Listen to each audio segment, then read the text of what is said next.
Bordallo says she's still hopeful Congress will be able to reach an agreement the president can sign to fund the federal government for the rest of this fiscal year. But her staff says, on background, services by member offices will be impacted to the extent executive agencies are unable to respond to or address congressional inquiries.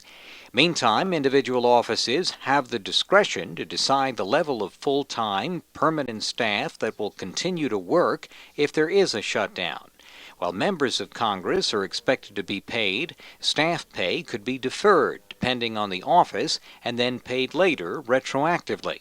Bordallo's D.C. and district offices and those of CNMI Congressman Greg Khalili Camacho Sablan are expected to make every effort to continue services to the public. The offices handle a host of constituent concerns and requests, usually by phone or email. The D.C. offices also help local public officials arrange agency meetings and strategize on whom to meet with. A recent congressional report based on earlier shutdowns said a new one would not affect Social Security and VA benefits, but could interrupt new claims. Veteran services could be curtailed and visa and U.S. passport applications left unprocessed. That, combined with park, museum, and monument closings, could further impact the NMI and GUAM's already beleaguered tourism industry.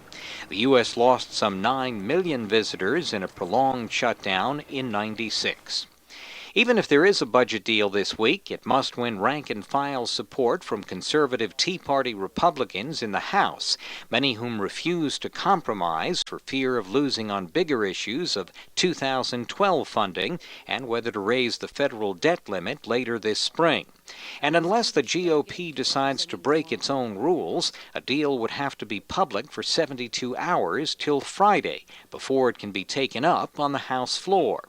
That gives the Senate almost no time to act. House Republicans have already said publicly they don't want to continue funding the government with 2-week and 3-week stopgap measures. On Capitol Hill, Matt Kay for PNC News.